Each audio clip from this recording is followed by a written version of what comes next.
Virgile Tafouadi m'appelle. Je suis le CEO de MTN Mobile Money et cette entité de MTN qui s'occupe de la finance digitale. Notre domaine d'activité est MTN Mobile Money aujourd'hui, comme je le disais, c'est le service financier mobile de MTN et qui s'occupe essentiellement de tout ce qui est transfert d'argent, dépôt-retrait à travers un réseau d'argent.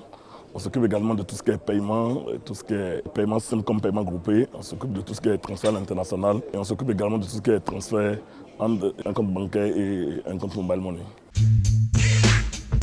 La particularité de notre société, nous sommes dans les services financiers mobiles. Notre vision, c'est de pouvoir être la première fintech en Afrique.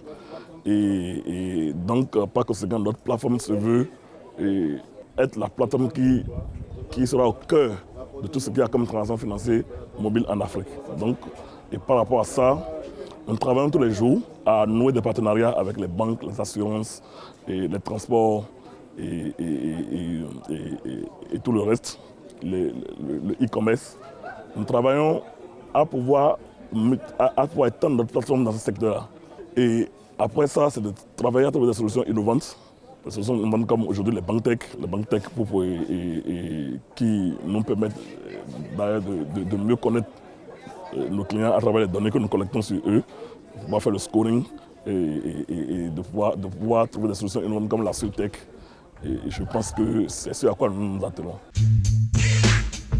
Vous savez, on a commencé cette aventure en 2010 et plus fort encore en 2015, en fin 2015, quand nous avons changé notre plateforme.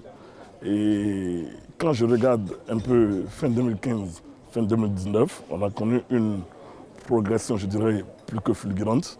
Et nous sommes passés de 200 000 abonnés aujourd'hui à pratiquement 2 400 000 abonnés au niveau de la population béninoise, ce qui fait quand même 21% de la population béninoise qui utilise nos services aujourd'hui de façon active.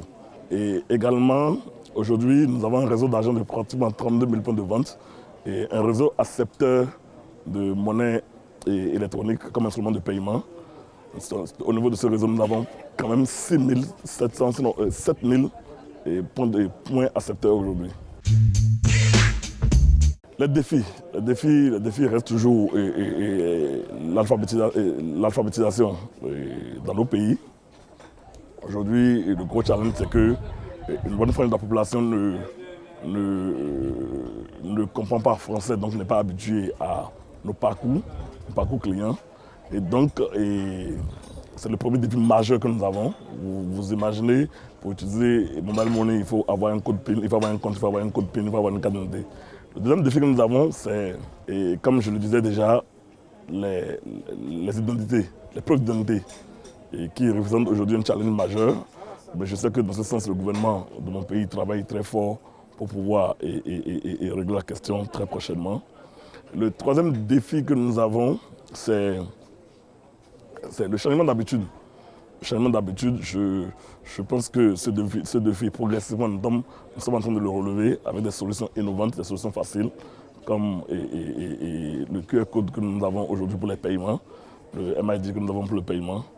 Et c'est un peu ça, c'est de trouver tous les jours des solutions innovantes pour pouvoir amener les populations à changer d'habitude. Conseil à l'endroit des jeunes entrepreneurs.